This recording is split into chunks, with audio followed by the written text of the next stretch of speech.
আসসালামু আলাইকুম রহমতুল্লাহ। সুপ্রিয় শিক্ষার্থীবৃন্দ, মেকানিক্যাল ইঞ্জিনিয়ারিং চ্যানেলের পক্ষ থেকে তোমাদের সকলকে জানাচ্ছি আন্তরিক শুভেচ্ছা। এই ভিডিওটা তৈরি করছি ষষ্ঠ শ্রেণীর শিক্ষার্থীদের জন্য। 2025 সালে ষষ্ঠ শ্রেণীর কৃষি শিক্ষা বইয়ের প্রথম অধ্যায় আমাদের জীবনে কৃষি এর পৃষ্ঠা 8-এর অনুশীলনীর 2 নং সৃজনশীল প্রশ্নের উত্তর নিয়ে আজকে আলোচনা করব। শিক্ষার্থীরা, ভিডিওটির ডিসক্রিপশনে এবং পিন কমেন্টে প্লেলিস্টের লিঙ্ক দেওয়া আছে, সেখান থেকে তোমাদের যার যে বিষয়ের ভিডিও দরকার খুব সহজেই তোমরা দেখে নিতে পারবে। গত ক্লাসে আমরা সৃজনশীল প্রশ্ন 1-এর সমাধান দেখেছিলাম। আজকে আমরা দেখব সৃজনশীল প্রশ্ন 2-এর সমাধান। প্রথমে উদ্দীপকটা পড়ে নেওয়া যাক। মীর হোসেন সাহেব তার বাড়িতে বিভিন্ন ধরনের শাকসবজি, ফুল ও ফলের বাগান করেন। বিভিন্ন সময় নানাবিধ সমস্যায় পড়লেও উপযুক্ত পরামর্শের অভাবে বাগান থেকে ভালো ফলন পাচ্ছিলেন না।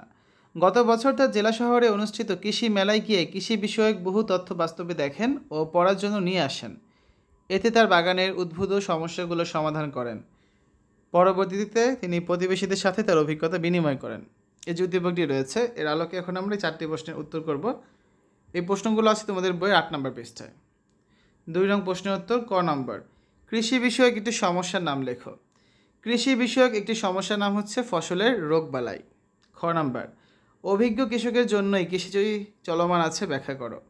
কৃষি একটি প্রযুক্তি, আর এই প্রযুক্তি সঠিক বাস্তবায়নের মাধ্যমে সর্বোচ্চ ফল লাভের জন্য অভিজ্ঞতা খুবই গুরুত্বপূর্ণ। একজন অভিজ্ঞ কৃষক তার দীর্ঘ অভিজ্ঞতার মাধ্যমে কৃষির যে কোনো তথ্য দিতে পারেন। একজন অভিজ্ঞ কৃষকের কাছ থেকে নবীন কৃষকরা তথ্য নিয়ে তাদের সমস্যার সমাধান করেন এবং পরবর্তীতে আরও তারা অভিজ্ঞ হয়ে ওঠেন। আর এভাবে অভিজ্ঞ কৃষক কৃষিকে চলমান রাখেন। গ নম্বর। মীর হোসেন সাহেব মেলার অভিজ্ঞতা কীভাবে কাজে লাগিয়েছেন তা ব্যাখ্যা করো।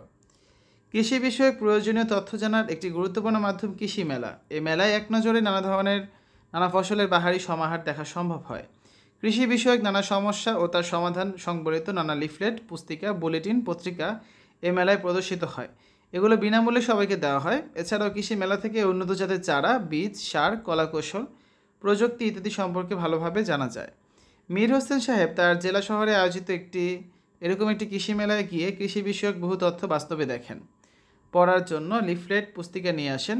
মেলা থেকে প্রাপ্ত অভিজ্ঞতা মীর হোসেন সাহেবের চিন্তার দুয়ার খুলে দেয় এবং তিনি তার বাড়িতে করা বাগানে নানাবিধ সমস্যার সমাধানের পথ খুঁজে পান। এখন তিনি নিজেই চারা তৈরি করতে পারেন, সময় মতো প্রয়োজনীয় সার দিতে পারেন, প্রয়োজনে উন্নত কলাকৌশল ব্যবহার করতে পারেন। অর্থাৎ কৃষি মেলার অভিজ্ঞতা মীর হোসেন সাহেবকে বাগানে নানাবিধ সমস্যা সমাধানে ব্যবহারে দক্ষ করে তুলেছে। ঘ নম্বর। মীর হোসেন সাহেবের প্রতিবেশীদের সাথে অভিজ্ঞতা বিনিময়ের ফলাফল বিশ্লেষণ করো। মীর হোসেন সাহেব ছিলেন একজন অনভিজ্ঞ শাকসবজি, ফুল ও ফলের বাগান প্রস্তুতকারক। তিনি জানতেন না বাগান করার উপযুক্ত স্থান কোনটি, কীভাবে বীজ ও কলম সংগ্রহ প্রস্তুত করতে হয়, কখনও কিভাবে সঠিক পরিমাণে সার দিতে হয়, কিভাবে রোগবালাই দমন করতে হয়। বাগান করার এসব বিষয়গুলো সম্পর্কে না জানার কারণে মীর হোসেন সাহেব বাগানে নানাবিধ সমস্যার সমাধান করতে পারছিলেন না। তিনি কৃষি মেলায় গিয়ে বাগান করার এইসব সমস্যার সমাধানের বিষয়গুলো বাস্তবে দেখেন এবং পড়ার জন্য বই নিয়ে আসেন। এরপর থেকে তিনি নিজেই তার বাগানের সমস্যাগুলোর সমাধান করতে থাকেন।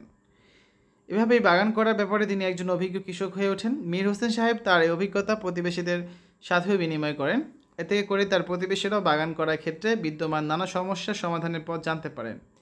একইভাবে প্রতিবেশীরা গ্রামের অন্যান্যদেরকেও বিষয়গুলো জানিয়ে দেন। অর্থাৎ দেখা যাচ্ছে মীর হোসেন সাহেবের অভিজ্ঞতা বিনিময়ের ফলে পুরো গ্রামবাসী শাকসবজি, ফুল ও ফলের বাগান করার ব্যাপারে অভিজ্ঞ হয়ে ওঠে। এর মাধ্যমে গ্রামের সবাই স্বাবলম্বী হয়ে ওঠে এবং গ্রাম থেকে দারিদ্রতা দূর হয়। এই হচ্ছে আজকে আলোচনা। শিক্ষার্থীরা, এতক্ষণ তোমরা দেখেছো ষষ্ঠ শ্রেণীর কৃষি শিক্ষা বইয়ের প্রথম অধ্যায়ের 8 পৃষ্ঠার অনুশীলনীর 2 নং সৃজনশীল প্রশ্নের উত্তর। আশা করি আজকের এই ভিডিওটি তোমাদের কাছে ভালো লেগেছে। আমাদের চ্যানেলের অন্যান্য ভিডিওগুলো দেখার আমন্ত্রণ জানিয়ে আজ এখানে বিদায় নিচ্ছি। আল্লাহ হাফেজ।